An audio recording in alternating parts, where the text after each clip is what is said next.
Terimalah salam di dalam Dharma, Namo Sang Yang Adi Budaya, Namo Buddhaya. Bukunya ditutup dulu.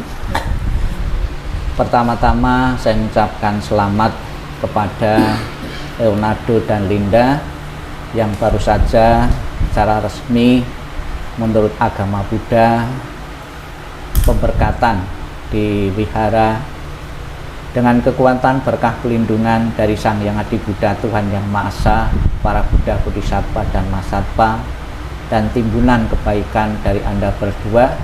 Semoga rumah tangga yang akan dijalani akan selalu rukun, damai dan bahagia, murah sandang, murah rezeki, dan langgeng dan bahagia. Sekalipun saya belum pernah menikah, ya, saya akan memberikan sedikit nasihat tentang pernikahan.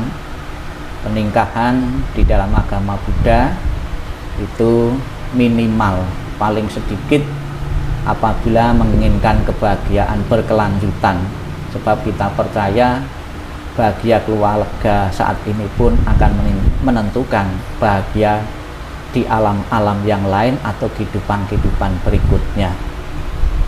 Pada satu ketika Sang Buddha memberikan wejangan kepada seorang rumah tangga, Nakula Mata dan Nakula Pita, bahwa apabila keluarga itu menginginkan kebahagiaan, berkumpul kembali dalam ikatan keluarga dalam kehidupan saat ini maupun kehidupan berikutnya, minimal itu ada 4 yang harus dijalani.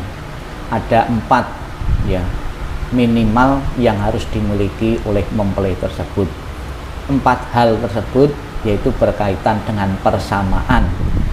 Jadi kenapa kok sekarang bisa menjadi ikatan suami istri? Karena ada persamaan-persamaan, ya. Di samping juga nanti ada perbedaan-perbedaan, namun yang ditekankan kalau orang nikah itu adanya persamaan. Minimal keluarga bahagia sejahtera menurut ajaran Sang Buddha, yaitu yang pertama mempunyai keyakinan yang sebanding atau keyakinan yang sebanding. Ini dimaknai mempunyai agama yang sama. Namun tidak selamanya dimaknai agama yang sama. Orang yang yakin pada hukum sebab dan akibat, hukum karma. Jadi semua agama saya kira meyakini hukum sebab dan akibat, ya, namun perbedaan penafsiran saja. Jadi sama-sama mempunyai keyakinan. Kebenaran dari agama Buddha ini pun juga menjadi kebenaran yang lain atau menjadi syarat yang lain. Sekarang kalau seseorang mau nikah, di saat nikah itu harus satu agama. Sekarang tidak ada nikah campur, itu tidak ada. Itu tidak diakui oleh negara. Di saat nikah di wihara pasti harus satu agama. Di tempat lain pun juga sama, harus satu agama. Kebenaran agama ini ternyata dijadikan undang-undang juga di dalam pemerintahan, ya. Jadi menurut pemerintah itu pun orang nikah harus seagama itu. Jadi dengan kesamaan keyakinan, kesamaan agama, ada kebersamaan. Misalnya saja di saat di rumah kita bisa sembahyang bersama-sama, sembahyang sebelum makan. Kalau umat Buddha perenungan sebelum makan. Kemudian hari Minggu bisa bersama-sama pergi ke wihara. Coba kalau beda kan sendiri-sendiri, ya. Kemudian pola pikirnya, pemahamannya tentang kehidupan juga mempunyai kesamaan, ya. Itu banyak keuntungannya kalau seseorang itu mempunyai kesamaan, yaitu kesamaan agama yang pertama. Yang kedua adalah kesamaan menjalankan kemoralan, ya. Misalnya saja yang satu itu pantang makan dan minum yang melemahkan kesadaran, minum alkohol, minum minuman keras. Yang satu sangat suka, yang satu benci sekali, ya, istrinya benci sekali atau salah satu benci sekali. Tentunya juga tidak ada keharmonisan di situ karena tidak ada kesamaan pandangan dalam menjalankan kemoralan. Itu dalam satu moral saja, ya, pantang minum-minuman yang memabukkan.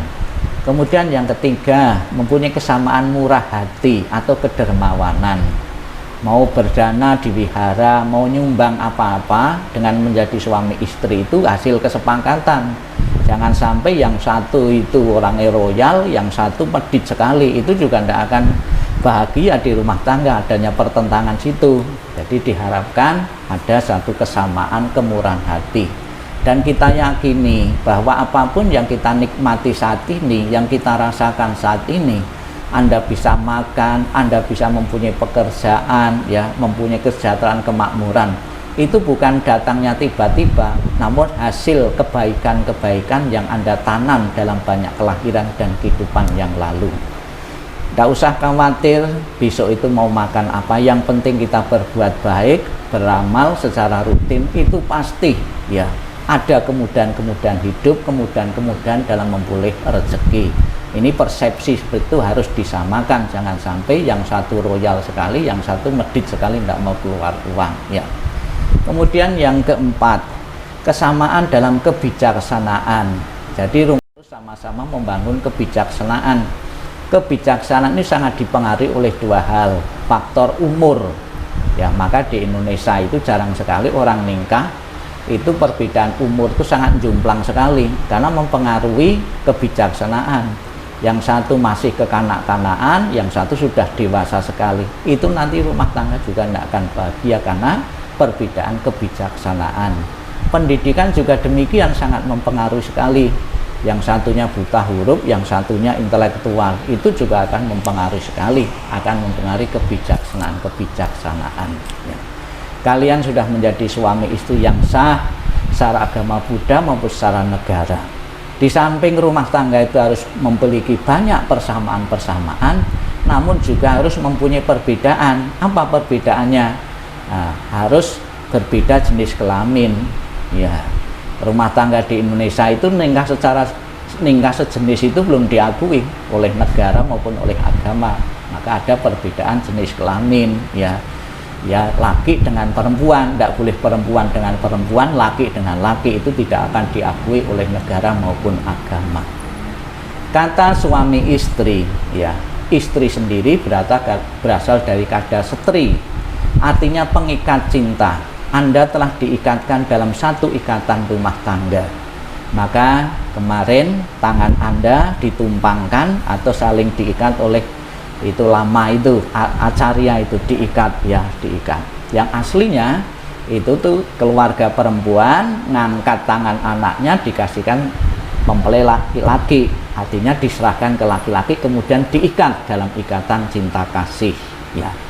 Kemudian juga kemarin saling memasangkan cincin perkawinan, saling bertukar cincin, memasukkan di jari mempelai laki maupun mempelai perempuan. Filosofi yang kuno, cincin itu setelah terpakai Anda itu tidak boleh longgar, tidak boleh lobok, tidak boleh sesak.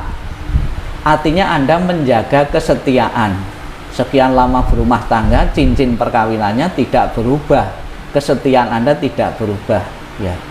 Tapi kan seperti itu kan susah juga tuh. Biasanya itu cinta ya, kasih dan sayang itu ditentukan oleh beberapa faktor. Oh sekarang karena mikir gantengnya, mikir cantiknya, sekarang masih imut-imut ya, masih muda. Nah, kalau 50-60 tahun jadi amit-amit semua nanti. Kalau jadi nenek dan kakek semua tidak cinta lagi, itu juga salah. Dan juga dalam janji perkawinan ingin setia dikala sehat maupun sakit, dikala sedih maupun senang ya. Sekarang sudah berumah tangga, faktor yang menentukan adalah kesetiaan, itu tidak bisa ditawar lagi. Kemudian Anda kemarin juga dikerudungi dengan kain kuning ya, kainnya kuning. Kenapa kainnya tidak hitam, tidak hijau, kok yang pakai kuning? Kuning sebagai simbol kebijaksanaan. Anda bersama-sama dalam kurungan ingin membangun kebijaksanaan sebagai berumah tangga. Kemudian juga diperciki dengan air, artinya Anda memasuki kehidupan spiritual secara bersama-sama. Tidak usah minder, wah saya kalau berkeluarga tidak bisa menjalankan agama dengan sebaik-baiknya. Itu keliru juga. Banyak sekali di zaman Buddha maupun saat ini pun orang yang berumah tangga tetap bisa mengabdi kepada agama, tetap bisa mewujudkan impian menjadi umat Buddha, yaitu mencapai tingkat-tingkat kesucian. Sekalipun sebagai berumah tangga, kita juga bisa melatih jalan tengah berluas 8. kita masih bisa berlatih hal-hal yang lain untuk menggapai di samping kebahagiaan duniawi juga kebahagiaan rohani, yaitu tujuan dari agama Buddha. Itulah pesan moral yang saya sampaikan kepada mempelai berdua dengan dukungan karma baik Anda berdua. Jadi bahwa ikatan Anda dipertemukan dalam perkawinan ini bisa saja pernah terjadi dalam kelahiran yang lalu, saat ini, kemudian yang akan datang, yaitu syaratnya 4 tadi. Apabila Anda memelihara 4 faktor yang saya sebutkan tadi, sama sadar, sama keyakinan, sama kemoralan, sama kemurahan hati, dan sama kebijaksanaan, pasti rumah tangga itu akan langgeng dan bahagia. Dan teori Dhamma ini sudah teruji dari sekian ribu tahun yang lalu dan dipraktekkan oleh sekian banyak umat Buddha hingga sampai saat ini sebagai resep yang manjur untuk membangun rumah tangga. Sadu, sadu, sadu, sadu.